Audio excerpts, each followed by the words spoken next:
Why is Dakota split in two states? How did the U.S. annex so much territory so fast?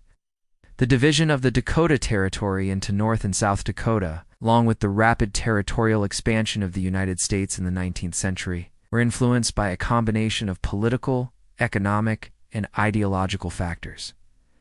Why is Dakota split into two states? The Dakota Territory, established in 1861, encompassed the areas now known as North and South Dakota, as well as parts of present-day Wyoming and Montana. Several factors led to its eventual division: time, population, and economic differences.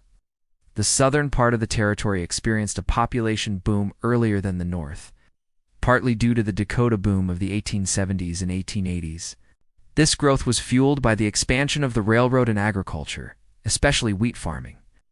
The southern region developed stronger economic ties with cities like Sioux City and Chicago, while the northern region was more connected to Minneapolis-St. Political and administrative tensions. Residents in the southern part grew increasingly frustrated with the federally appointed territorial government, which they felt was dominated by northern interests. This discontent led to a push for separate statehood to gain more local control. National political considerations. At the national level, the Republican Party saw an opportunity to increase its influence in Congress by admitting to states instead of one, anticipating that both would lean Republican. This political strategy played a role in the decision to divide the territory. On November 2, 1889, both North Dakota and South Dakota were admitted to the Union as the 39th and 40th states, respectively. President Benjamin Harrison deliberately shuffled the statehood papers to obscure which state was admitted first. How did the U.S. annex so much territory so fast? The rapid expansion of U.S. territory in the 19th century can be attributed to several key factors. Manifest destiny. This widely held belief posited that the United States was destined to expand across the North American continent. It provided ideological justification for territorial acquisitions and was a driving force behind policies of expansion.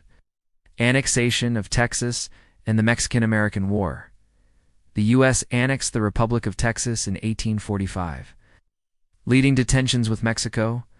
These tensions culminated in the Mexican-American War, after which the U.S. acquired a vast expanse of territory, including present-day California, Arizona, New Mexico, and other southwestern states.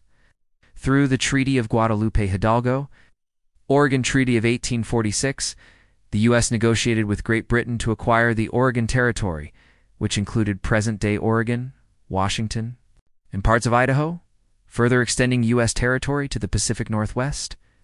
Gadsden Purchase. The U.S. purchased land from Mexico to facilitate the construction of a southern transcontinental railroad, adding parts of present-day southern Arizona and New Mexico to its territory.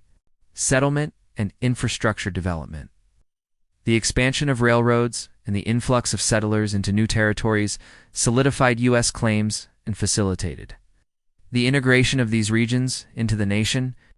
The Library of Congress. These actions, driven by a combination of ideology, economic interests, and strategic considerations, enabled the United States to expand its territory rapidly during the 19th century.